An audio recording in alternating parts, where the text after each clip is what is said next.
Okay, everybody, I'm going to go ahead and get started. Thank you all so much for coming. Really appreciate your support for this event.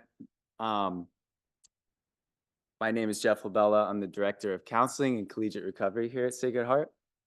And when I think of tonight's event, Thrive Together, a wellness event that's centered around connection, that's centered around caring for yourselves, caring for others, I'm reminded of the importance of building community and relationships. And I believe we're all here tonight because we realize and recognize how important that really is for us to thrive. But I know this word community often gets thrown around a lot. And when I think about and I talk to students, especially in the counseling center, we talk about building community and building relationships. We often sometimes think it's something that's out there, but I really want tonight to be about what's happening in this room tonight. It's something that's going on in this room between all of us. Community is something that we choose to create together, and that's what tonight is all about. In my work as a counselor, in the thousands of meetings that I've had with students over the years, I make the assumption often that if a student's coming to see us or any of us, that they might not be thriving. And it's a pretty safe assumption that usually ends up being true. And these students are often seeking something, whether that's guidance or validation or reassurance about something. And one of the biggest challenges that I see often is relationships, is building connections with other people, whether that's with friends or teachers or teammates or roommates, whatever it might be. And we know that building and maintaining relationships can often feel overwhelming and challenging.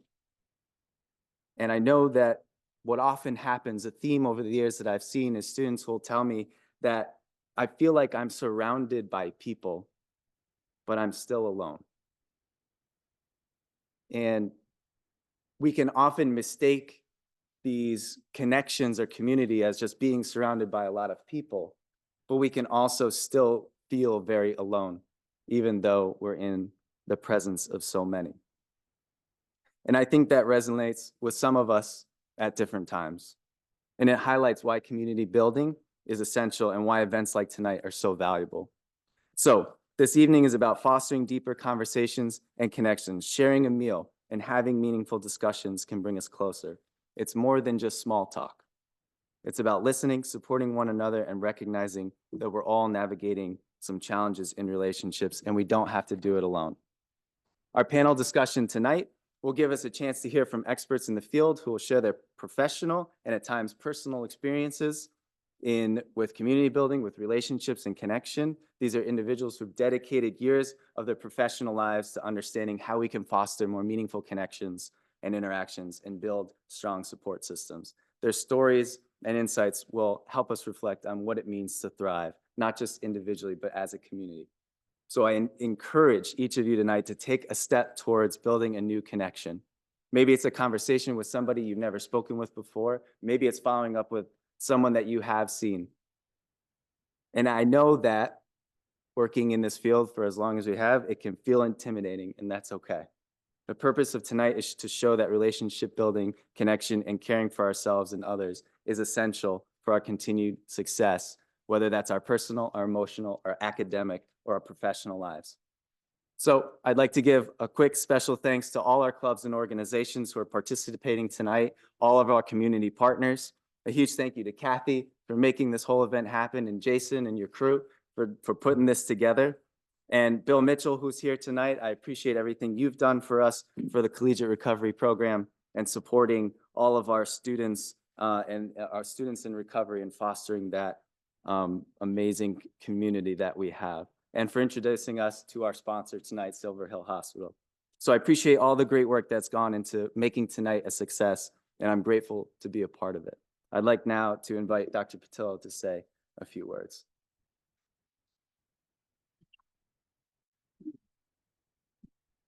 Thank you, Jeff.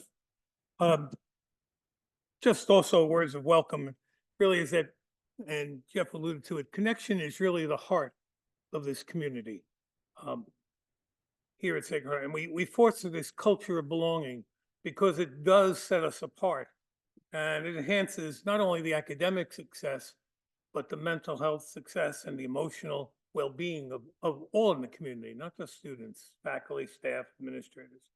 So as he again mentioned, in this fast-paced world, these connections, these people-to-people connections, are important because they help us thrive personally and professionally.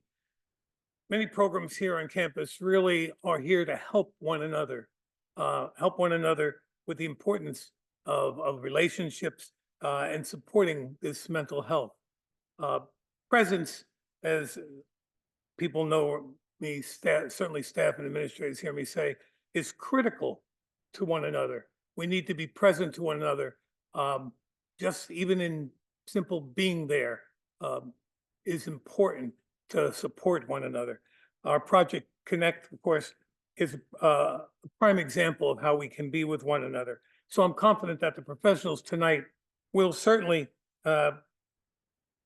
provide you with the rationale and the reason why these connections are so important for us. Important for you to experience the SHU experience. That is really key because it is different and how we can cultivate that in one another. So without further, I really would like to say thank you for being here to our panel. Thank you for being here and working with our students. Remember, it's really ours to be present to one another, to care for one another, well beyond the academic setting. So just simply being there has more than you realize to help one another. So please be sensitive to that, and hopefully you'll enjoy this evening. Thank you very much.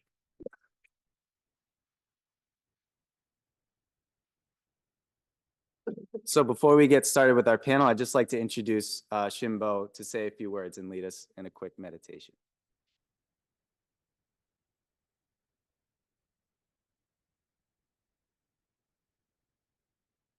Good evening, everyone. Hope you're well. I'm pleased to be part of this event tonight. My name is Venerable Shimbo, and I lead meditation on campus. And what I have been reflecting on is that to thrive together, we must thrive individually. And so I find that meditation is a very powerful modality for this. So I want to invite you into a kind of guided meditation. So to ask you to sit up in your chair and put your things down on the floor.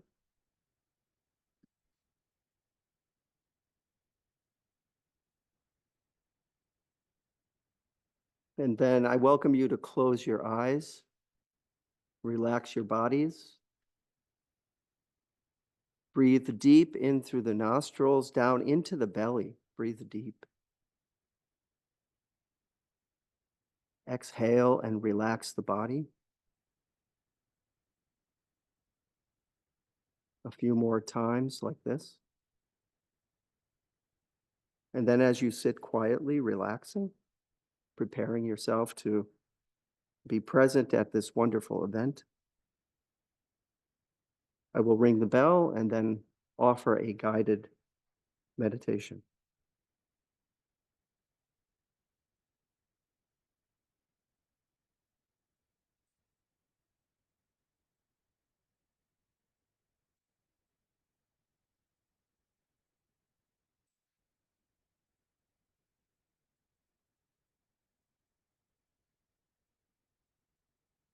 Meditation practice is a noble teacher. It is a cleansing crucible fire that works slowly to illuminate one's unknown, unexamined, and perhaps ignored mental states of clinging and aversion and delusion. It exposes the ways in which we humans, through our pervasive attachment to concepts and labels and preferences, can create separateness and exclusion within and without, causing us to forget the ever-present reality of connection and interdependence that is life itself. For example, in this moment, hearts are beating, pumping gallons of blood, breath is flowing in and out, organs are processing both the beneficial and the toxic. All this is happening automatically without our control. And it happens continuously and faithfully. Utterly like this, utterly connected and undeniable. The awareness of this reality in this moment, right now, in this place, is truly humbling. Humility is what allows us to see all beings beyond the surface with a kind of wonder and deep regard. This humility allows us to see, as Zen master Thich Nhat Hanh says, our interbeing. Meditate on this constantly, moment to moment, day to day, with each breath, as to not forget. Allow your mind to relax and expand, and let your response to simply being alive be boundless love and gratitude. Dear friends, may we all be peaceful, happy, and well, and may we be free from harm and grief. Amen. Amin. Sadhu. Sadhu. Sadhu.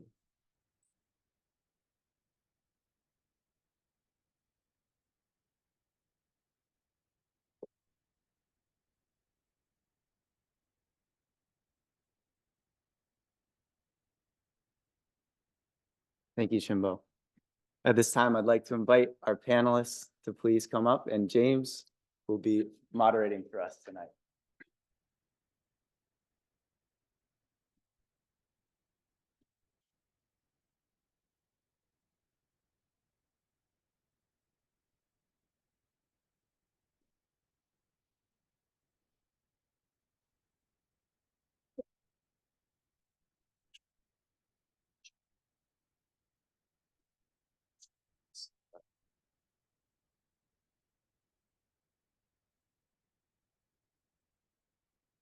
Yeah, we could share. Yeah.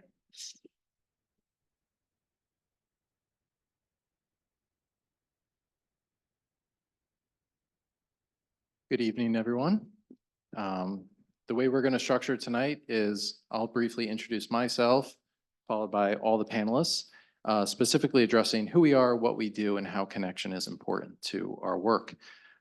Each panelist has a question or two. Sometimes a question will entail a couple of panelists, and then we'll break it out to the larger group so that everybody can offer their expertise. My name is James Geisler. I oversee mental health and wellness here at Sacred Heart, and I've been in this role for the past 4 years now, which has been a great pleasure. Some of the things that I really wanted to do when I came to Sacred Heart was to destigmatize talking about mental health and accessing mental health care, and to really build relationships. If there's time at the end, we could talk about an anecdote related to building relationships, but I never wanted to be the counseling center on top of the hill where students would go if they're struggling. I wanted to be out in the community. I wanted the counselors to be out in the community. And I knew that we as a department couldn't be successful without the sense of connection, community, and relationships. And I think we've done that, and we'll continue to do that moving forward with all of our partnerships on campus. So that's a little bit about me and my role, and specifically how connection is important to the job every day. Thanks, James.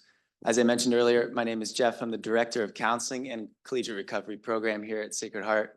And something that I alluded to a little bit in my introduction about connection, there's a theme that we talk about often in the counseling center that comes up and bubbles up every year. And there's this challenge of loneliness, this challenge of feeling like we might not feel connected to either, whether that's Sacred Heart or to each other.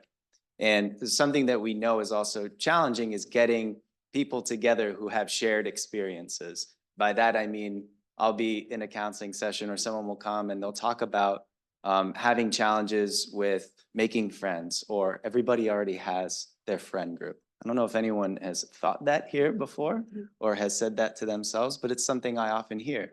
But what those individual students don't know is that just earlier in the week, 10 more students said the same thing. Everybody already has their friend group, so it's too late.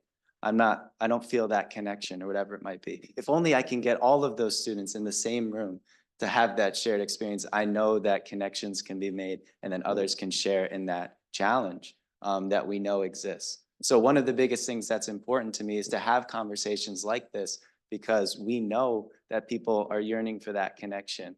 And my hope is that it doesn't have to feel so isolating or so alone. And that's the hope of being able to come together today and have some of these conversations.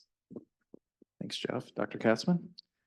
Hey, everybody, I'm Jeff Katzman. You can call me Jeff. I'm a psychiatrist. I'm at Silver Hill Hospital where I run the education programs. We have a lot of workshops and grand rounds and programs for people in the community and trainees who come to work with us. And I'm also a member of the Connecticut Collaborative to End Loneliness. And so I go around actually to the various libraries in Connecticut to give talks and have discovered the library really as a one remaining center in our communities where people actually gather and connect. I've been kind of shocked by it. And I'm not a typical psychiatrist. I'm really a therapist and I teach psychotherapy, and the heart of what I teach is how we connect and what we can do actually to build connection.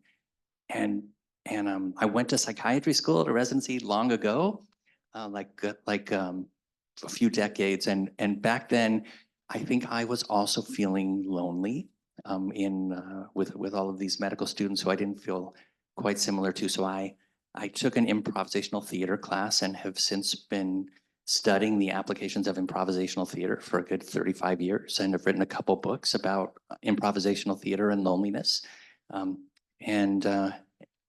Because the rules of improvisational theater I have found really facilitate two people collaborating on stage and are really applicable to how we can connect with each other in life. So that's a little bit about me.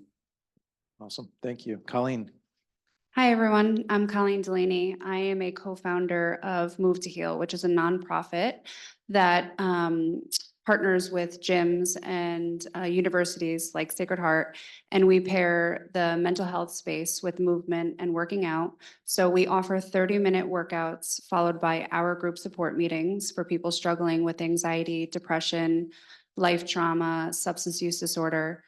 And if you take advantage of these meetings, we will offer free therapy twice a month. We'll pay for your gym membership at that gym, and we'll pay for nutrition coaching with a registered dietitian. We're in 18 locations in 4 states, and we're serving 1,900 people a month. And we're here at Sacred Heart University every Thursday at 4 o'clock at Berg Hall. We are a safe space for everyone, for you to come have a good workout, and the workout is doable, by anyone. So whether you've never worked out a day in your life or you're an avid fitness enthusiast, you can come and have a great workout. And then the meeting is topics that are relevant to students today. And we like to talk about what you're struggling with. And when you talk about a problem, you put it in the center of the room, and it just makes it more easy to carry, throughout your day. And you're with like-minded people who are living in the solution. Thank you, Colleen. And Sacred Heart is the first university to partner with Yeah. Move to Heal. Yes. Karen Flanagan? Thanks, friend. Hi, everyone. I'm Karen Flanagan. I'm the Director of Prevention, Education, and Early Intervention at Sacred Heart University's Wellness Center. I'd say I've spent the past 25 years here. It's a special place. And what I've seen working in the college mental health landscape is a trend. We have worked in every area of protective mental health since I've been here. But I will say the past few years, especially, we have really just moved towards protective mental health. And I'd say the most important focus of the work that we do right now is around connection and the healing nature and the protective nature of relationships. So we do have some programs that are very specific that we offer our students. But I'd say what's unique about what our group of students do is that it's really peer-to-peer model. So we have a group of Sweet Peer Educators. It's basically the student branch of the Wellness Center. And these students really exemplify, I think, the culture that we have at Sacred Heart, that this is a place where we actively care for one another. And so that they can really help students understand that they're seen, they're heard, they're cared for, and that they matter. And they do that every day in small ways. They'll do formal programming, but sometimes it's the small interactions that we have on our campuses that can make all the difference. So that's really, it's been a joy to see that grow. And I really do believe in the value and the healing power of connection and relationships. And certainly having our students help other students with that has been a very valuable part of our work over the past few years. Thank you, Karen, and thank you to all for your introductions and how connection intersects with your work. Let's begin now with the first set of questions that are all going to be focused on connection and belonging. And the first question is for Dr. Katzman and Karen Flanagan. How would you define social connection and belonging, and why are these elements so critical for overall well-being on college campuses?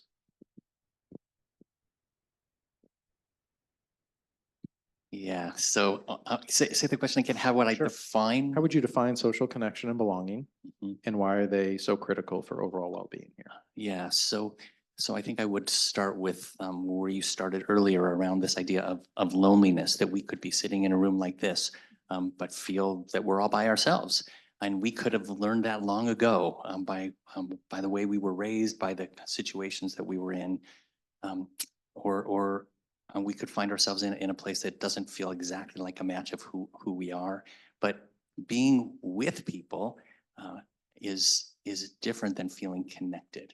And feeling connected means that, to me, it means you see me and I see you, and we can engage in an open, collaborative conversation, and who knows where it will go. But we're not locked into a rigid role of like, hi, how are you? I'm fine, and move on, but we actually can build something together. So why is it important? Let me tell you a little bit why it's important. The Surgeon General says we have an epidemic of loneliness, that most all of us will experience loneliness across at some point in our life. It tends to peak around now in college, adolescent and college ages, as well as around my time and older. And when you feel lonely, which is actually not just isolated, but lonely as I defined it, it can have massive, really psychological implications in terms of our well-being and our vulnerability to psychiatric issues and diagnoses and substance use, but also has wild physical manifestations. So there's some statistic like a person dies every minute, I think it is, as a result of the physical manifestations of loneliness. It gives us about a 35% increased risk for cardiovascular issues, dementia, for immunologic problems. And the one that I think is the wildest that's emerging now is that actually our diversity of interactions with people is correlated with the diversity of bacteria in our gut, actually, which we all know is a really important thing. And our gut and our brain are connected. So our bodies actually register are having a diversity of connections. So yeah, and the Surgeon General has likened the experience of loneliness to smoking 14 cigarettes a day, and is a greater risk factor than lack of exercise or obesity to our cardiovascular health. So for those reasons, I think connection's important. I'm so glad you're here, Dr. Katzman. Karen? Yeah, I think I'll speak a little more to the student experience that they have shared with me over the years. What I've certainly heard an awful lot recently is that social connection is a core psychological human need. And it's as important as anything else that helps us stay alive.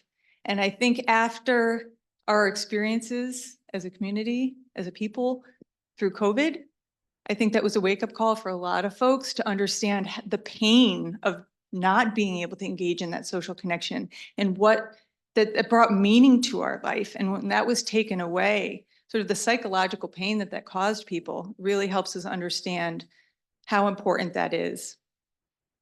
When I think about why it's so critical for the overall well-being of college students, so I do an icebreaker. I speak to students in a lot of different places in a lot of different ways. And I do this one icebreaker that I have them pull out their phones and scroll through their camera roll. And I ask them to find a photo of when they were thriving, when they were feeling joy, happiness, success, pride. There was a moment where their mental health was A+. And never once, I've done this for years, never once has a student pulled up a picture that didn't have another person in the photo. Because those connections with the people in our lives that we care about, that's what gives us purpose and meaning and brings the joy and the fun, right? For college students, college is supposed to be fun. So it's not just about what we're learning in the classroom. You'll be educated here. You'll be prepared for a career. But we think about the experience outside of the classroom and how important the connections that we build on this campus, that can be transformative and healing. And so, you know, really thinking about missing that can really feel quite harmful to a student's mental health and their well-being. Thank you both. There's Mhm. clearly a theme here of needing connection in order to live physiologically and to find joy and connection with others. My next question is for Jeff Labella and Colleen. What are some common barriers to social connection that you see affecting college students today, and how can they overcome them? Do you want me to go? Oh, okay. So this is a good question. I think some barriers are fear of rejection, social anxiety, not feeling confident in your skin, diversity. And these are all issues that I hear people talking about in our Move to Heal meetings. And I think the key message here is if you struggle with any of those things, it's okay to ask for help. And whether that is picking up the phone and calling someone, if that's where you need to start, that's okay.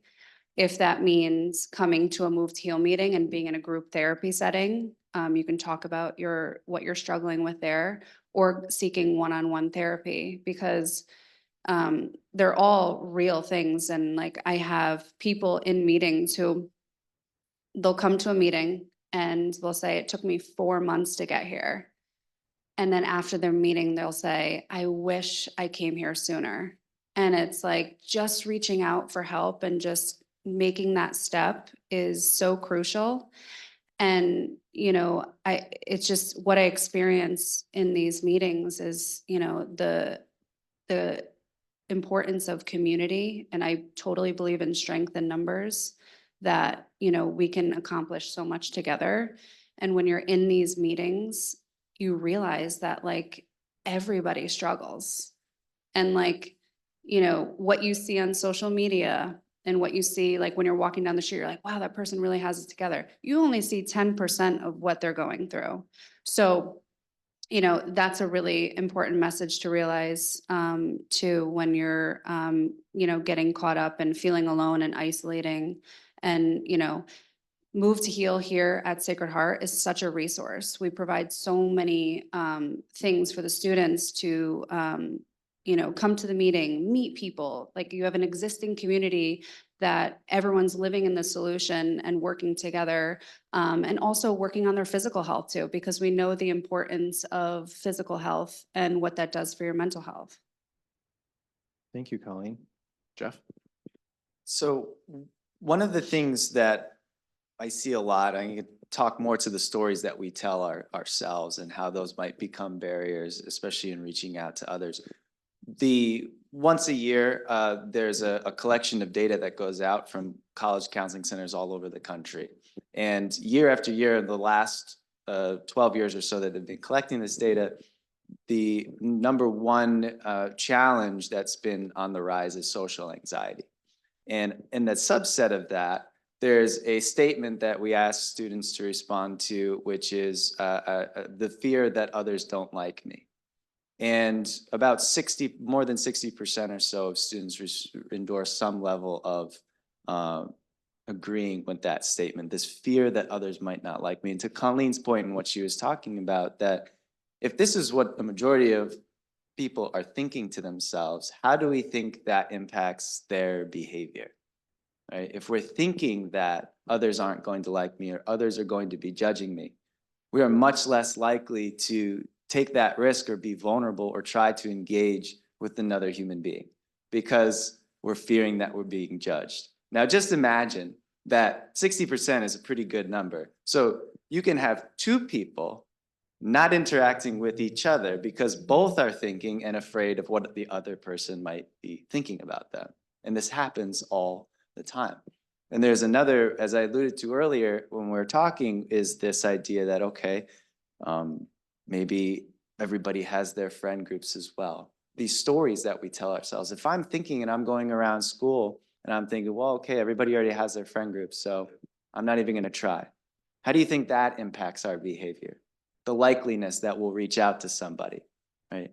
These sorts of stories, these sorts of narratives all impose barriers in the sense of actually taking that step or making that effort to reach out to somebody or to want to be vulnerable and talk a little bit about ourselves. And that could be even just sharing in class, right? Really scared to share my opinion because I might be judged for that. And then others are going to reject me. So I think one of the biggest barriers has to do with what we tell ourselves. If we tell ourselves that I'm gonna try this, I'm gonna be vulnerable, I'm just gonna give my opinion, I'm gonna take a shot and talk to somebody. If it works out, great. Then they want to be friends with me too. If not, then they don't want to be friends with me. That's okay, right? But imagine if that's the story we're telling ourselves, we're much more likely to at least take a chance and talk with someone new. Thank you, Jeff. You know, Jeff had mentioned it a couple of times of what we see in the counseling center as a common narrative of students feeling like everyone's already made their friends. That's our mind tricking us. Jeff alluded to it in the beginning. We have to exercise our thoughts like we do a muscle in the gym. And what we see a lot with students is that they'll use an example. They look out the window. Look at all those students there having fun. They're having a great time. But I challenge students to think, well, what you don't see is all the students in their room right now who aren't out in the community longing for some type of connection. And that instant pivot challenges the fact that there are students just like them behind closed doors wanting that connection and yet not finding it. So I appreciate you both in the comments that you made regarding the barriers, and hopefully we can overcome them with platforms such as this. My next question is for Dr. Katzman, and I'll build off of it. It's a two-pronged question. The first is, how do you see social media impacting students' sense of connection? Along with, does it enhance or detract from genuine relationships and community building? Yeah, I think everyone here could probably give their opinions better even than I am. You all are the experts at social media. The first thing that if I can back up a little bit is just this phone thing. Just this. It's amazing, actually, if you look around at a restaurant and try to find kind of people who are talking to each other, not on their phones. And so one thing that I think a lot about is the way that we raise children and the importance of, like, in the first year of life that a mother gazes at an infant. And that's where we build this sense of feeling like I'm a human being, I'm connected. And more, we don't even gaze at each other. We don't even see each other because we're all like this. As though the answer to life's biggest questions live right in here, not in front of me when we're talking about connection. But this has come to regulate us. I mean, in such a way, and it may be social media, and it may be emails, it may be anything that people are checking. And I think social media has beautiful roles in people's lives if used appropriately. And I really do think that you all probably have mastered that. To certain degrees when it's helpful in terms of meeting up and arranging those things. And I think it can, just as you were saying, have like extremely difficult consequences. Just today's my daughter's birthday, and we said, "What so?" And she said, "It's actually a good one today because I decided not to deal with the birthday thing on Facebook." I think just those things, so many of them are difficult. That social media has made it a way more difficult world for people growing up.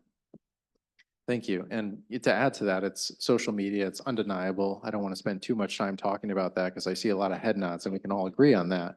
But to the same sentiment of the eye gaze, I mean, how many times have we had meetings that have been replaced, those in-person meetings, with the convenience of Zoom or Teams or anything else, you know, that human to human connection, although it is still there, it's different. There's a lot of things that our body language communicates 90% of what we're communicating. And so the other 10% is the words. And, you know, when it's shoulder up on Zoom, we miss a lot of that connection. And I think it really does matter, especially when people are distant and not close. But we obviously make a lot of assumptions with social media. We can make any judgments. If I did a social experiment right now of two people, maybe having a smiling face and a selfie holding up, you'd probably all make the assumption that they're very close. They could have just met 5 minutes ago, and yet our brain tells us that there's something about them that's connected.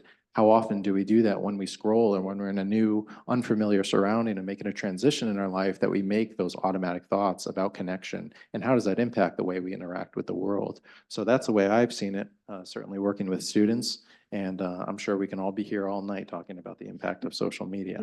Does anybody want to add anything to that before I move on? I'll say Great, something. I think that social media has its benefits, like you said. You know, that's how we get the message out about Move to Heal. But I also think that if you struggle with confidence and like trusting yourself, that it can be so influential in a bad way. I recently got off Instagram and Facebook. I've been off for a year and a half.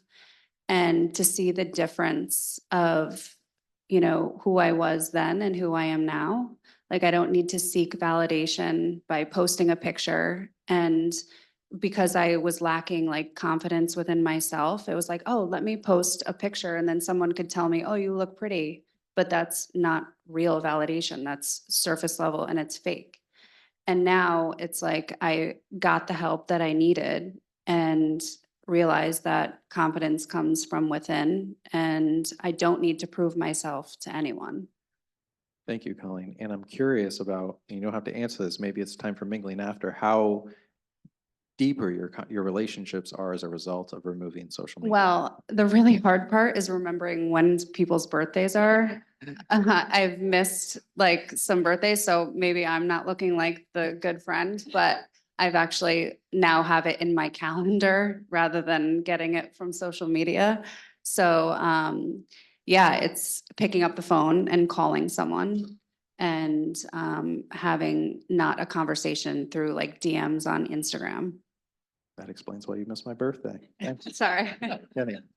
The next question for Karen, Dr. Katzman, and Colleen. Can you share some practical ways that students can cultivate deeper, more meaningful relationships in their daily campus life? Do you want me to go? Go ahead, Okay. Colleen. I think first thing is being authentically you. And with that comes vulnerability. Vulnerability is a big thing that I wish I learned earlier in life. We all walk around with masks on because we're trying to be someone we're not, when we're trying to like fit in places. But when you can actually be yourself, that's how you deepen the connection with people around you. So I think that's really important. And getting involved in communities, like I said in the beginning, strength in numbers, where you can go and share heavy things that you're struggling with. When you share that with someone else, and then they're like, hey, I went through that too. And it's like an instant connection. Like you could come to a Move to Heal meeting and share something, and then the other person say the same thing. And you were strangers, and then instantly you have that connection. And then over time, you see them every week. You do a workout together, you get the good endorphins going through your body, and then you sit in a circle and share what you have going on. And it's just like, it's the community that's formed in these meetings is like family.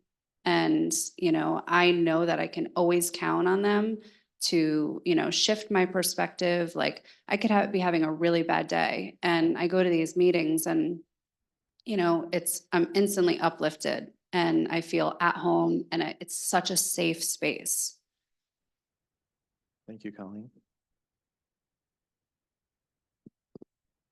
So when I think about how students interact on campus and build connection, it sort of capitalizing on the opportunity. So when I talk to students, really take a moment to think about every single day, there's opportunities for you to meet somebody and decide, am I going to take that next step? Am I going to be vulnerable? Am I going to take that risk and sort of put myself out there and see what happens next? And I think just taking a moment in this space to like reflect on how do you walk across campus? I walk at lunch and I'm kind of addicted to audiobooks, so I'm totally guilty of having my AirPods in. But that's the purpose of that's like me time, so that's okay. But I see so many students on my walk with AirPods in. And what message does that send to anyone you might come across during your day or your phone? It's a barrier, right? It tells everyone around you, you are not available. You are not open to those moments. So I was talking to a student last week, and we were talking about the friends. She's a first-year student and the friends she's met. And she told me a story that one of her best friends she met during a fire alarm in the middle of the night outside her residence hall. So there are these moments that happen for us all the time, but it's sort of that awareness, paying attention to those opportunities when they present themselves. And then what do you do next? Because if you are in a place where you really feel like you could improve your social wellness, your emotional connection, like working on it, it takes a little bit of work. It has to be intentional and purposeful, but you can build those habits that really do build relationships. Those little moments, sort of moving through your day with the intention, I'm going to smile at that person today. I'm going to make eye contact. I'm going to say hello to the person sitting next to me in class when the professor's running late. I'm going to ask this person to grab coffee with me when we're done at the gym. So just to think about those simple moments where they can really make a difference and provide those opportunities that you never know who you might meet and who that person might become in your life. So just to try to increase your awareness as you move through your through our campus. Thank you, Karen. Yeah. And our office is right next to Roncalli Hall, so maybe we could do some groups of those fire alarms, because I know there's a lot of students out there. And the second thing I was thinking of is, like, in the end of our life, when we look back on our life, as you spoke, like, what's scarier, no risk or the risk of vulnerability? So I just challenge you all as students, especially, to think about that. Which is harder, no risk or the risk of vulnerability? Dr. Katzman? Yeah, that's great, great stuff. It's so good to hear people talk about this. And so the first thing I would say about this is it's hard to connect sometimes when you don't feel well, when you feel shut down, when you feel like you don't belong. And so, to your point, I think to talk to somebody, to use your services is so important, and we can feel so much better actually when we feel understood, and we feel that somebody's holding who we are in their mind. It actually gives us a lot of energy to pursue other things. So I think a really good way to take care of yourself is to find some place where that can happen, whether it's a peer support program or your services. And then I also think there's a way that we can question what's happened in our world in terms of how we've divided into tribes and teams, and so in a way to belong, we belong here and not with this person. And I think we can question kind of the groups we belong to, and do we really hate this person over here? And wonder about that, just to even open our minds and open our hearts a little bit so that we don't lock ourselves in so much. I cannot emphasize enough how, building on what you're saying, how important it is to just say hello to a stranger. That can actually change their day, and actually talk to somebody. If you're eating somewhere on your own and strike up a conversation, can actually be transformative. And myself have also some close friends as a result of some interesting places that we met. And I also think, looking back on my life, I made some weird choices. I'm going to sign up to be in a folk dance troupe in college, and I know nothing about folk dancing, and I wasn't so good at it, but suddenly all these people I know around campus that were in this folk dance troupe. So I think college is like a really good time to just try out something new and say, like for me, I mentioned, like I want to do an improv class and see what happens. And you can have lifelong friends from pursuing something that seems really out of bounds for what you might do. But I think it not only it allows you to meet other people in the pursuit of something that might not seem like it's who you are. Thank you for that. There's a lot of risk and vulnerability when we talk about connection. You have to have some level of risk and vulnerability to reach out to others. And what stuck with me at Dr. Katzman is like you also have to be in a place where you can give to others too and accept it. And so it's important too to have that self-awareness and to check in and know when you need to seek support so that you can get the help that you need in order to build relationships. We're going to pivot a little bit from connection and we're going to go to loneliness next. The first question is for Dr. Katzman and Colleen. Certainly others are welcome to weigh in. Loneliness is often a hidden issue among college students. How can we destigmatize loneliness and encourage students to seek help when they feel disconnected? It is such an important question. I just want to give you an image here. I give a grand rounds around loneliness, like an hour and a half talk, and my parents watched. It was on like 400 people were watching on Zoom. So my parents watched, and my father was kind of had a big job, and they went out every night, and now he has Parkinson's and he's in a wheelchair, and they don't go out so much. But they try, and he doesn't talk so much anymore. And he called me afterwards in tears and saying, I just figured it out. I'm lonely, but I didn't know how to talk about it. And it was so profound to me that actually I hadn't ever talked to him about it because it's actually so stigmatizing to ask somebody, are you lonely? Which is just so weird. So actually, I was just on a panel with someone from the Surgeon General's office, and Vivek Murthy, and he talks about his own loneliness. And I think the realization that it's part of the human condition experience. It's what happens to all of us at different points. I mean, we just moved here from living in New Mexico for 30 years. Now we're in the Northeast, and I'm way more lonely these days than I was. And that's just kind of a result of life. So I think just realizing that this is part of what happens in the lifespan, and oh, that's what this is. And of course, that's what this is. And what can I do about it? Thank you for that. And a question I have for you that kind of builds off of that, when is it part of the human condition and when is it a part of saying, you know what, I really need to figure out how to address this because it's impacting my functioning? Yeah, this is where I think we're not so good in mental health about this. And part of actually what the Connecticut Collaborative on Loneliness is doing actually is, when you go see your doctor, your primary care doctor, they'll say, are you in pain? Is anybody hurting you? There are these questions. And so they're trying to build in a screen that says, are you ever lonely?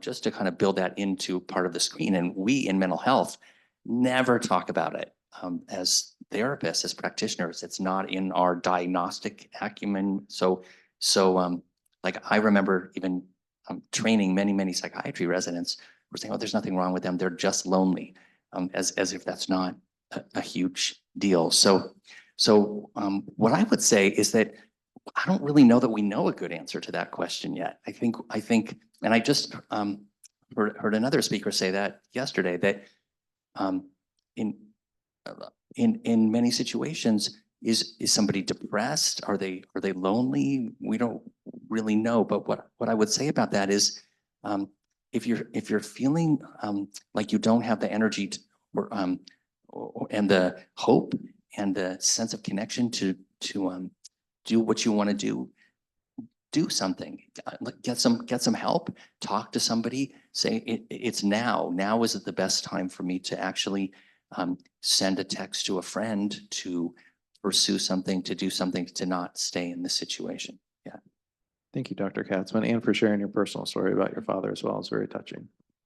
Colleen, how do we destigmatize loneliness? That's a really good question. Like I said in the beginning, sitting in these meetings, and I'm in them, I go to, like 6 recovery meetings a week, and I'm listening to people talk about how lonely they are and they come to Move to Heal meetings because that's how they're getting their connection. I think the loneliness is under the umbrella of mental health, and I think the talk around mental health needs to be talked about more. Move to Heal was formed through my darkness, through things that I've been through and, loneliness that I've experienced and, feeling alone with my problems because I never opened up about them. And what I realized was once I opened up about them and became vulnerable, I realized I'm not alone.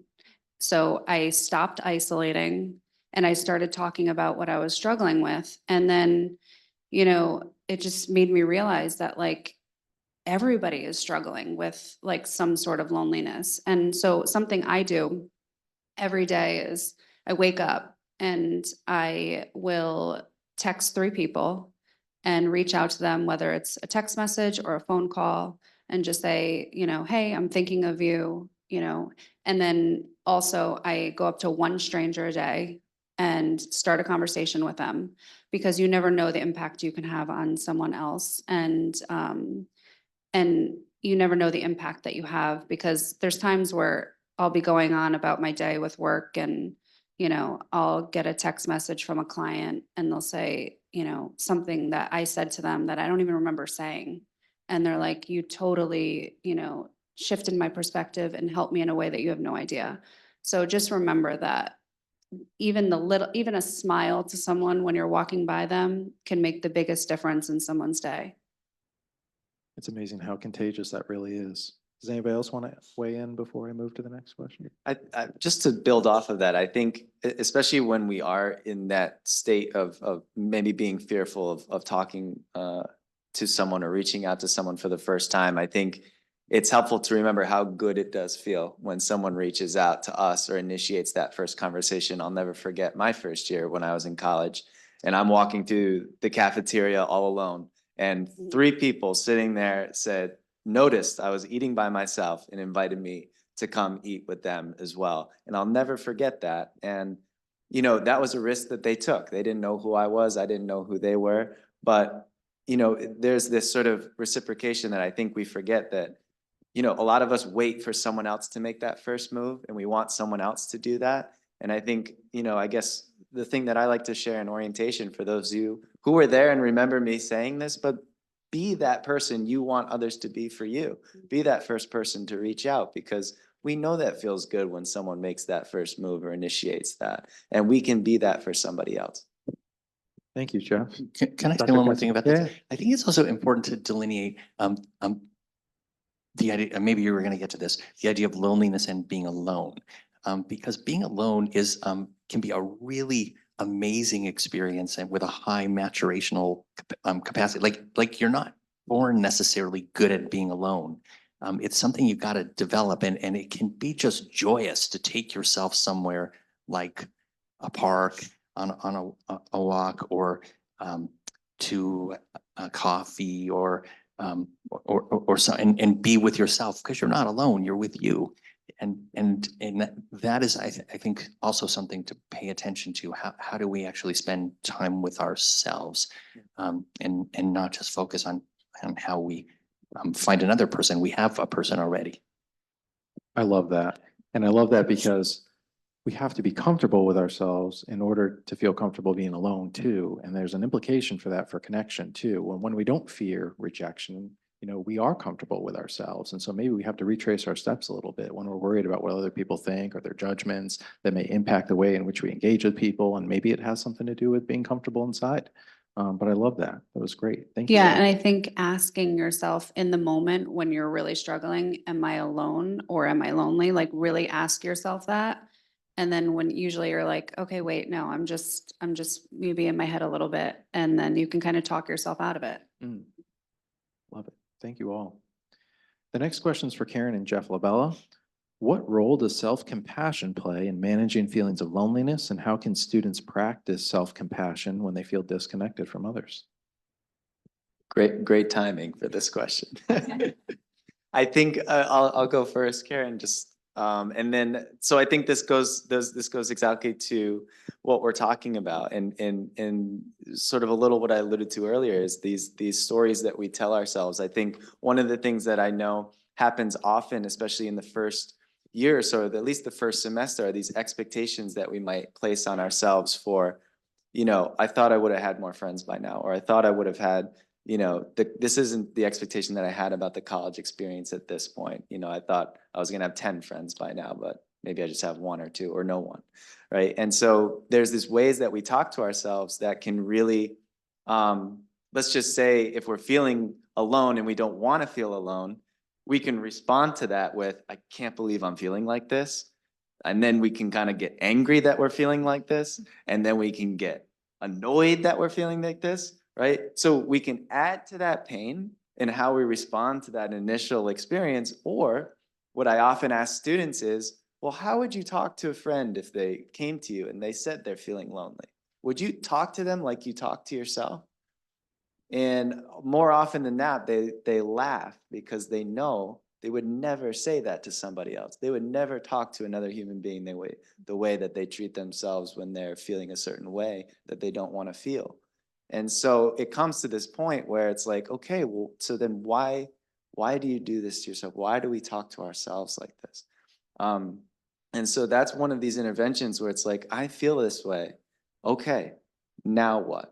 Right? How can I not add to this pain that I'm already feeling? What would a self-compassionate response look like? And I think the first step is just recognizing that we feel lonely. We don't have to add anything else to that. And I think that's often where we get a little bit caught up, is these emotions and this rejection of that this shouldn't be happening, that this wasn't what it's supposed to be like. It's that kind of language and how we talk to ourselves that can really make a difference on that initial experience that we have. Thank you, Jeff. Karen? Right, so I think about these moments with students. I always talk about self-compassion. I feel like every day. And it's so important to really encourage them to give themselves some grace to get through these times, right? To work through it. And so, I was meeting with a lot of first-year students last week, and I had this conversation several times where they might be sharing that their friends here just aren't the same. They're just not feeling that level of connection. And so then I try to offer a little bit of perspective. And I ask them, okay, so think of your close friends from home. When did you meet them? Kindergarten. Okay. And think about all the moments in your life that you have lived through together with these friends, all those milestones, your worst days, hard times, good times, the trust that is developed over a lifetime of friendship and relationship. And then I remind them that they have been on this campus for 7 weeks, right? And so to give themselves a little bit of a moment to understand that it just takes time and they're not doing it wrong, right? And so I think it's important to have these kinds of conversations and offer them that perspective, right? Because they haven't experienced this before. And also about managing expectations. I often hear students who think they should have this huge group of friends, like rolling around campus with 100 friends.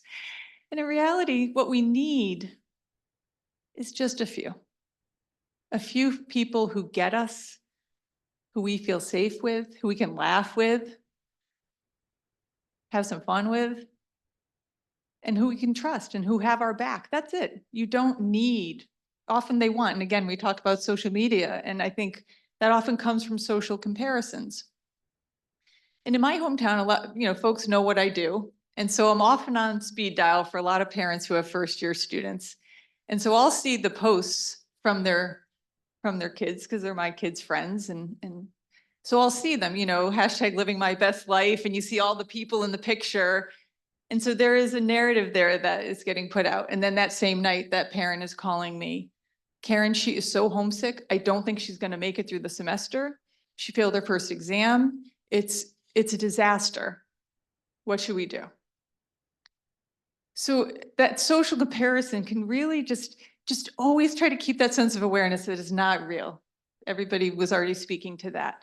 But again, when you're talking about sort of having that self-compassion, knowing that, adding that perspective, I hope will help students really understand it takes time. Give yourself some grace to just work through it. Thank you, Karen. Mhm. Anybody else want to add to anything that was said? We have just a couple of questions left. The next one is for Jeff, and I'm going to answer it with him to the best of my ability. Jeff, can you share examples of how you've seen loneliness manifest differently in students during transitional periods, such as their first year or after returning from a break? So there's definitely being working in the counseling center and being here for the last 7 years or so, we know that there's a roller coaster that comes with the timing of year, let's say. And guess what? Right now we're going up on a peak right now. And maybe some of us are feeling that, right? Around midterms, we're feeling a little bit more stressed. I'm glad some of us are even here right now and taking time to spend time with us this evening. But we know, especially in the beginning, can be really challenging. And we know, especially in January and February, when we come back, we just had a month off. We just had finals and all these things, and we have a nice month off. We come back, and we know that also when the weather changes, there's a roller coaster as well in the counseling center, where as the days get darker and they get colder, we know more people struggle to feel motivated to do stuff, to get outside, to be with people. And as soon as spring starts coming around and it becomes more sunny, we know, we talk about this. Suddenly everyone's cured. Suddenly it's a miraculous healing. It happens every year, in what we do and what we see. And so we know transitions can be challenging, but I think it's helpful to recognize that that's normal. I think it's when we start to tell ourselves that this shouldn't be happening, or I should be feeling better, or I should have all this energy. Well, not necessarily. Maybe this is a time for us to just rest a little bit more, or to figure out what else can I do with this time for myself that makes sense. Maybe it's not going to be going to the beach, but something else, another way that I can engage with people and be social or be active, even though it's in the middle of the winter, right? So these transitions are challenging, but we also have to find ways that we can adapt to those moments that make sense for us. Thanks, Jeff. There was a lot that resonated there. And I usually say in the springtime, I can usually determine how many cancellations we're going to get based on the number of students on the stairs at the quad. When that sun is out and you all are sunbathing, I know we're probably going to get a heavy cancellation day. There's just something healing about nature. But what I noticed with first year students, it's hard to transition when you were somebody in high school. And we get that all the time. Like, I was somebody in high school. I had an identity. Right? Everyone loved me. I was the comedian. I was, the star athlete, valedictorian. Like, people knew me. And then they come here where no one knows them, and it's like starting new again. And we asked you, it's like, when was the last time you felt new again? And if you've never moved in your life, it's been quite a bit, right? And that's a really hard transition to be what feels like a small fish in a really big pond. But to go with like transitional periods like breaks, I think we have to remember that sometimes school is a safe haven for students. Sometimes their home life isn't necessarily something that they look forward to. And when we've worked with students and they've had roommates say, I'm so excited to go home, so excited to see my family, there's a loneliness factor there when students aren't so excited, because their home is Sacred Heart. That's where their home is. And so, we talk about home is where the heart is, right here at Sacred Heart. And so I noticed during those transitional periods, sometimes there's not a joyous jump to go home. And especially at the end of the year, how many times have we worked with students who are trying to find an on-campus internship just to stay here and have some type of connection, because it's more than home. And so I think it intersects with college students during those transitional periods. My last question before we kind of break off into some Q&A and hopefully we get some good questions from our experts. My last question is for everybody here. How can students balance academic pressures when the need for social connection, particularly when isolation might feel like the easier option? So how can they balance their academics with the need for social connection when isolation is so easy and convenient?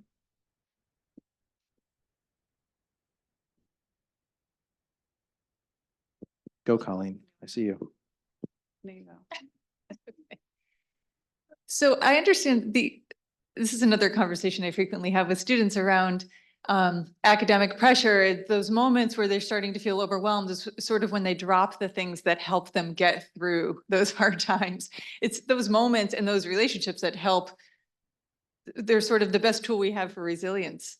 And so I think about the cost of social isolation. So it might seem like the easier path to just avoid, but then to really take a moment and think about what is the cost and what's the benefit of the connection. I read something the other day. It said, friends help friends graduate.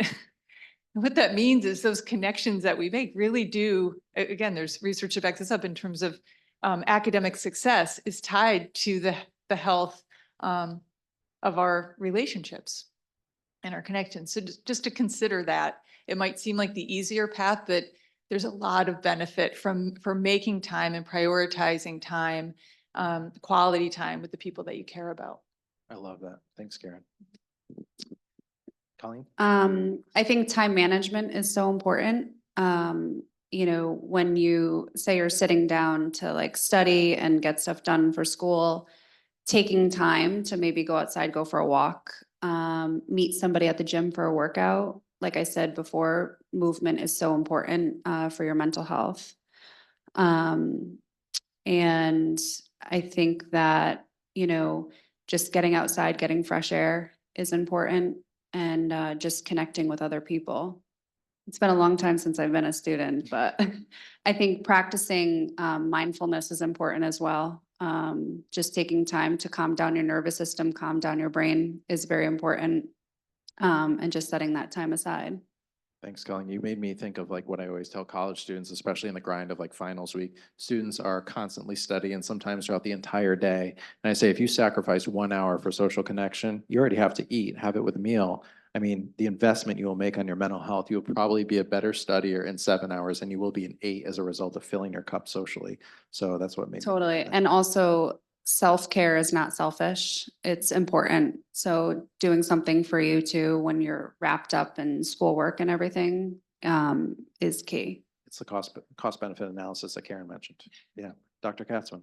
Yeah, I think I just want to say something on the other side, which is so I'm a dad of 3 kids, and my experience is actually that kind of the triggering difficult times can be like in those orientation weeks in college, or these weeks that are less structured when classes haven't gotten going yet and there's not so much homework. That's when there can be a lot of this kind of more free time that can be anxiety provoking, like, well, what do I do? Where do I go? Who do I know?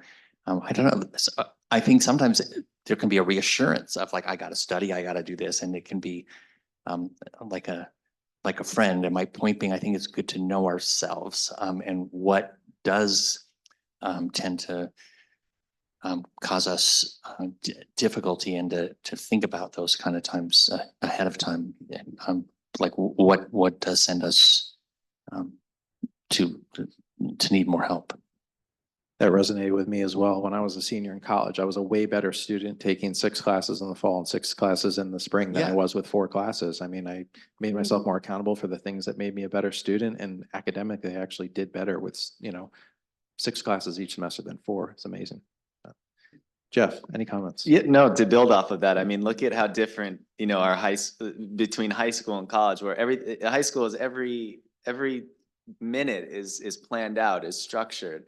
And then even after school, then it's whether it's practice or wherever we're going and study and home and hang out with friends, and then that's it, right? When we come to college, we have to find out what that structure looks like for us.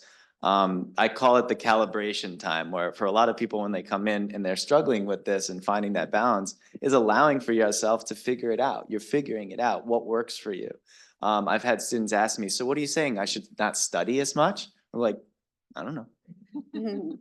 I don't know. I'm not saying that, but it's finding this balance that is it going to be more beneficial to do these things for yourself and be around people? Will you still get the same grades that you'll get unless you're always thinking about studying and the next thing you have to do?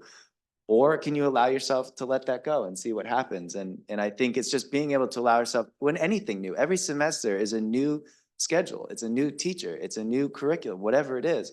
We're always having to adjust to that and what that's going to look like for ourselves, but we're always figuring it out. And so giving ourselves that time to find what works best for us. And that's okay. I think we're going to get a lot of students signing up for a counseling session with Jeff. I mean, you don't have to study as much. I mean, you can tell your parents that. This is a beautiful thing. Dr. Katzman, looked like you wanted to say something. I guess, I'm just reflecting too, like I said, I was a dad taking 3 kids to colleges who had very different experiences. But the thing that really struck me all 3 times that was so radically different than my college experience was when I went to college, all the doors were open in the dorm and people would eat pizza or whatever in the hallway. There was kind of in the dorms, the rooms were open and you just walked into a friend's room or not a friend's room. You just walked into a room. I don't know how it is here, but every college campus I've seen now, because of like safety doors, the doors are shut. You go into a dorm and you don't really see people in a dorm. And I just think that's such a different experience than like to land in. And then I just imagine being in a room saying, how do I meet people? Which is kind of what I heard frequently. Yeah. When the doors are all shut. You were doing improv before you were doing improv. You were just walking into people's I doors. was. Yeah, That's what we did. that's great. Well, I want to be mindful of the time. I know there's going to probably be a few questions and I want to save space for that before some closing remarks and dinner, but could we please give a round of applause for his amazing effort?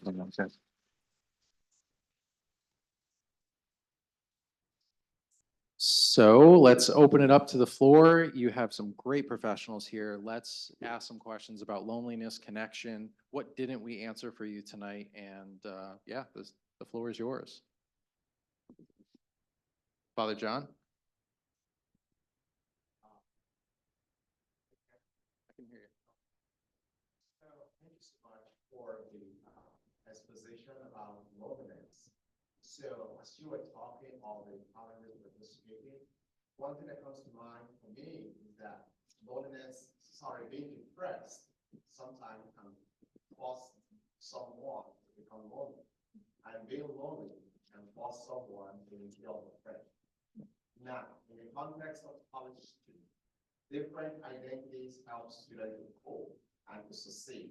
And one of those identities is religious identity. Do you think students tapping into their religious identity can help them renegotiate and redefine what loneliness is? So if I understand you correctly, the question is through an identity, through having an identity, can that help define loneliness? Okay. Does somebody on this panel want to open up? I certainly have my own thoughts. Help redefine loneliness, right? Like help with the experience of what loneliness means. I mean, myself, I feel like it's fundamental that actually, if you have experiences of connecting to a faith-based system and others within that it's so incredibly helpful. Among the most helpful experiences that I know, that's my personal experience, and I think we can get into big existential questions about that too, in terms of what loneliness is. And there's a whole field of existential loneliness, like why am I here? And if I'm not connected to some other greater power, then that's a whole different idea about what loneliness really is. So I think it's a brilliant question. Yeah. It's a great question. I just wanted to add too, there's certainly a relationship there between being sure about who I am, knowing that I have multiple selves, not just one self, and how they interact with others and how I define myself in certain spaces related to those identities, I think is crucial. Sometimes some identities are more salient than others, and sometimes we'll notice that when those identities are less salient, maybe we feel more lonely. So I think it's an interesting aspect to talk about. Does anybody else want to add anything to that? So I would just say, just in more in general, that, when we have common ground, so if there's students who really have, where their faith life is an important part of who they are, that identity, when they come together with other students, there's a natural connection that they can really build upon. And, the research shows when there's common ground from the beginning, it is really an accelerator for connection. So I think that's a wonderful opportunity for students to engage in that community, especially if they're feeling lost or disconnected here at Sacred Heart. Thank you. Other questions? That was wonderful. Thank you, James. And this would be to anybody that. In your answer to questions, you just got referred to like students. And I'm kind of curious if there's any difference between the male student body and the female. student body. Want to throw it at you?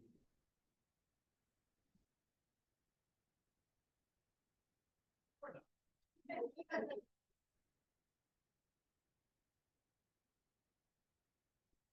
I can speak a little bit to that. So we could just look at the data. What do you think has a greater help seeking percentage here at the university? Who would you all say? Females, that's correct. So I think there is something to that. I think especially, and I'm not an expert on this.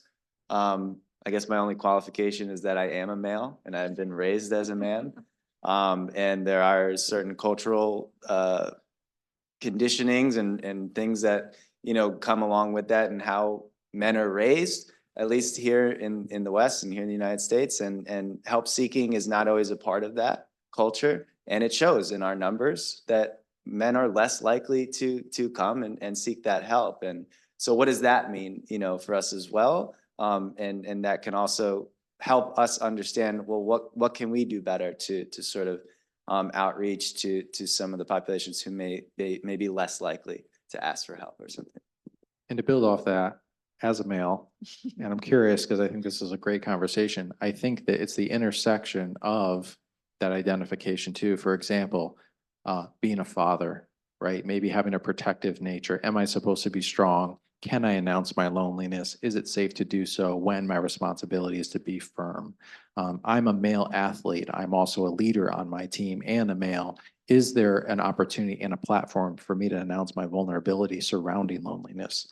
Those are just a couple of things that come to mind as we talk about gender and other identities that intersect. I'd love to hear from others. Can you just go back to what I referenced at the beginning of our conversation tonight, in that this is a human need. And I do think that some of our male students have really been conditioned to not maybe talk as openly about that.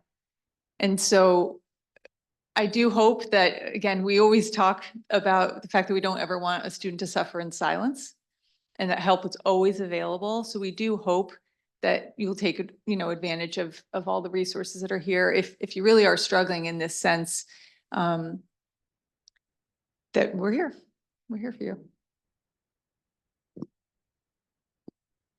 I think what I see in the meetings that I attend, it's pretty straight down the middle with people coming. So if you're showing up to a Move to Heal meeting, you're seeking help because you're wanting to, whether it's using the resources that we offer or coming to a meeting and getting something off your chest that you're struggling with. Like all the meetings that I attend, it's like pretty straight down the middle, and even here too. Thank you. I could say a lot about this across the lifespan, that broadly, generally speaking, it is probable that males and females connect differently, that females connect interpersonally in a way that males often connect by doing and activities. And kind of I agree with everything that was said. There have been studies kind of post-retirement about what happens to women who are much more able to make a lunch date with people than a man who's retired to go call another man to go meet for lunch. For example, it's just a much more difficult thing. So I'm saying all this as a preamble to a group I have such great regard for. I was a speaker at an international conference on loneliness in a town called Hull, England. I was invited to go there, and I met there in Northern England the head of Andy's Man's Club. And that Andy's had killed himself because he was in his 30s because he was lonely, and he left a note about how lonely he was. And so this group of his friends decided there should never be a man like Andy. And so they made a group where you come in and they have some rules about how you interact with each other.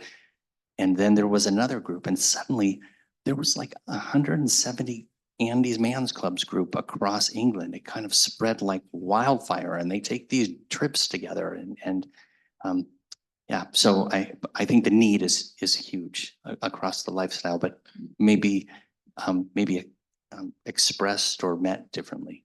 So I think it's important to think about. Thanks, Scott. Yes. Advice would you give to like a transfer student rather than a freshman? I'll just weigh in on that. It's hard with transfer students because imagine how strong first year students, it's the same thing all over again, right? Like there was a whole semester, for example, especially if they came in January where we see more transfer students coming in, like everyone has formed their friendships. And so I think it's important. I mean, that's why we have our first year experience, even for transfer students, to include them in so many organizations based off their identities already. And I love that we do that when transfer students come in, they get that first year experience, just like first year students do. And not many people know that. Well, that's purposeful. We want them to find their place on campus. We want them to feel included. And so they have a very unique challenge because sometimes they're transferring from places where, you know, they were homesick again. And so nobody knows this identity and they're struggling all over again. So I'm curious to hear from Yeah. others in the space, but. What's your first name? Ava.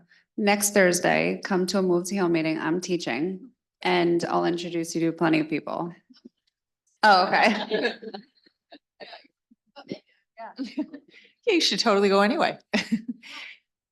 So one thing I will just share is, I know Dr. Patilla mentioned it, but I realized we didn't really talk about it, is one of the things that our sweet peer educators do is offer a program called Project Connect. These are student-led groups. They meet, it's like 4 to 8 students per group, and they're facilitated by a peer, and they meet for about 5 weeks in a row. And so we will offer groups just for transfer students. I mean, transfer students can join any of the groups, but sometimes we understand that they're a little bit more at risk in terms of the ease with which they can build connection. And so we want to take away any barriers we can.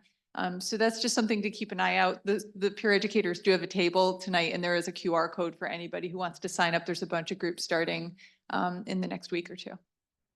Thanks, Karen. One more, I know I'm talking about my own kids because it's, but one of my sons transferred. And I remember going through the transfer orientation with him and just being floored by his ability to kind of make it in this new place. I remember kind of the discussion of the anxiety that it's not only that that friendships have been formed, but also that you don't have so much time. Maybe you have just 2 years, 2.5 years, whatever it might be. But I also think that there's something very resilient often about somebody who transfers, and they're transferring for a reason, and there's a story in their mind that's developing, and sometimes they know who they are, or there's a sense of meaning that something didn't match before that this is. So I think there is something, I don't know, I was really moved watching my son go through that, and I think that's not an uncommon story for someone really to flourish when they've transferred. Right. Thank you for that.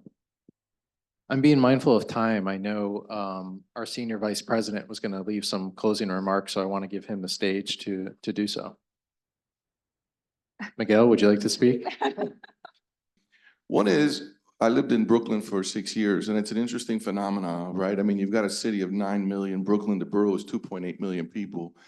And it's a kind of fascinating thing because the way that, in my view, the way that community gets along is you ignore everybody. I mean, there's a kind of willfulness in which we just don't pay attention to others. Jeff was talking about the gaze. I mean, there's no gazing. You get on a subway and it's like, everybody's down very, very quickly. So it's this kind of fascinating way that, I mean, it's almost as if I'm going to stretch it, but become horrified of the possibility of connection.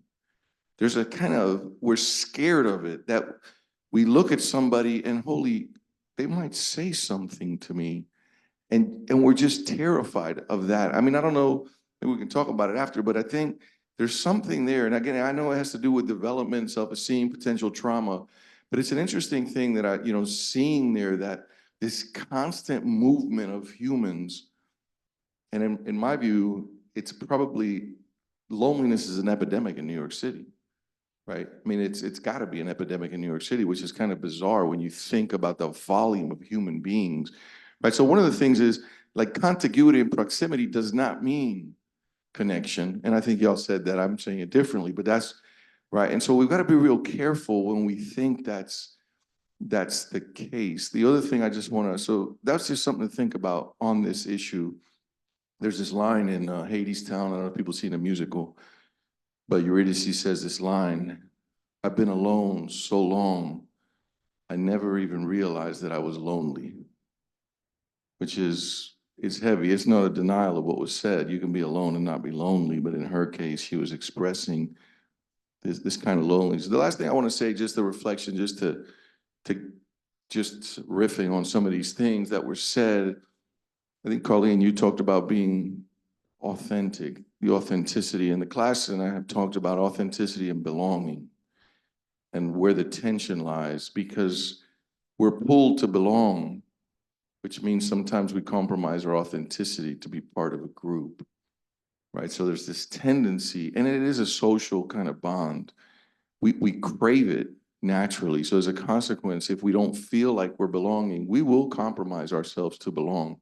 And before we know it, right, we've developed a kind of way of living in the world that we actually don't want to be living.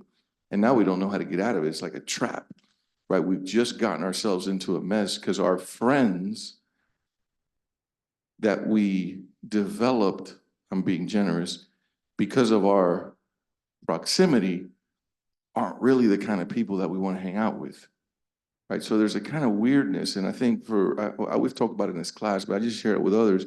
I mean, I think you have an opportunity to choose friends, like family. You know, I married into a challenging family. Let's just put it that way. But I don't have any choice there, right? Right? Family's family. Friends, interestingly enough, we have an ability to choose our friends and to develop those relationships, but most people don't take the time to do it. We have friends of convenience. They've attached themselves to us, and we're friendly. So just some things to reflect on. I think this is a heavy topic. I think it's a real topic, and I think there's a sense in which we're unwilling to say we're lonely. And it's, I think you said it right, Dr. Kasman. You said it right? There's every human being is going to experience loneliness at one point, if not multiple points in their lives. It's just the nature of how we are as humans. That's just part of, and we've got a little bit clear about making that, more acceptable, that it's okay. And then I don't know, I think, Karen, you might have said it.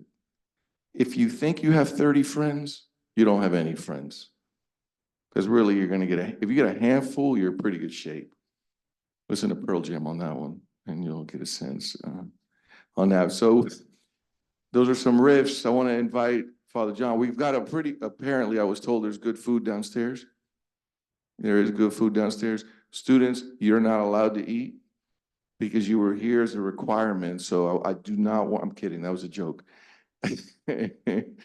That's probably the only reason they stay. I tell them there's good food down. Okay. And it's not Chipotle. Father John's going to give us a blessing. Thank you, Father.